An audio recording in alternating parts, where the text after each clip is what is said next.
नमस्कार दोस्तों, डॉक्टर गोविंद आज फिर आपके साथ में। देखिए, दिन प्रतिदिन के समय के अंदर बहुत से ऐसे विचार होते हैं जो हमारे दिमाग में आते हैं, जो सकारात्मक भी हो सकते हैं और नकारात्मक भी हो सकते हैं। पर एक अनुमान के मुताबिक 90% जो विचार होते हैं वो होते हैं नकारात्मक, और सिर्फ 10% विचार ऐसे होते हैं जो कि क्या होते हैं, सकारात्मक होते हैं। तो हमारा जो शरीर है वो इन नकारात्मक और सकारात्मक विचारों के बीच में अंतर से हमारे शरीर को किस तरीके से एडजस्ट कर पाता है। देखिए, हमारे मस्तिष्क में एक ये विशेषता होती है कि वो सकारात्मक विचारों पर अमल ज़्यादा देता है बजाय नकारात्मक विचारों की। पर फिर भी कभी ऐसा होता है कि हमारा जो मस्तिष्क है वो नकारात्मक विचारों पर रिस्पॉन्स देने लग जाता है, जिससे हमारे शरीर में नकारात्मक परिवर्तन प्रारंभ हो जाते हैं। और जब ये पैटर्न शुरू हो जाता है, एक के बाद एक चलता रहता है,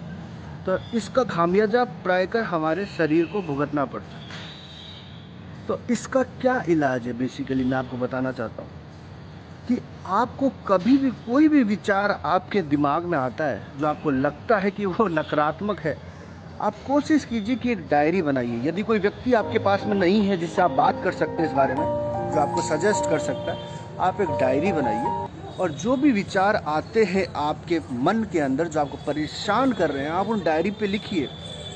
अक्सर लोग मुझे ये कहते हैं कि डायरी तो सर हम बना लें, पर कोई पढ़ ले तो। देखिए, डायरी का मतलब ये नहीं है कि आप उसको उन विचारों को लिख के संभाल के रखिए। नहीं, ऐसा कुछ नहीं है। आप उन विचारों को लिखिए, लिखने के बाद में कुछ समय तक अपने पास में रखिए और अंत में उसको फाड़ दीजिए। और ये नित्य प्रतिदिन क्रिया के अंदर आप शामिल कर लीजिए, क्योंकि हमारे मन का एक नकारात्मक बोझ हम हमारे हाथों और पेन के माध्यम से किताबों में और कॉपियों में लिख देते हैं और फिर उसको समाप्त कर देते हैं। तो अंत में एक तसल्ली अवश्य आपको मिलेगी कि मैंने उन नकारात्मक विचारों को मेरे शरीर से धीरे धीरे करके निकालने का प्रयास शुरू कर दिया है।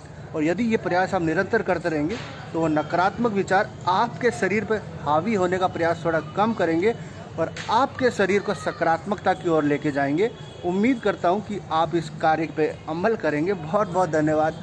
जय हिंद, जय भारत, जय हिंदी।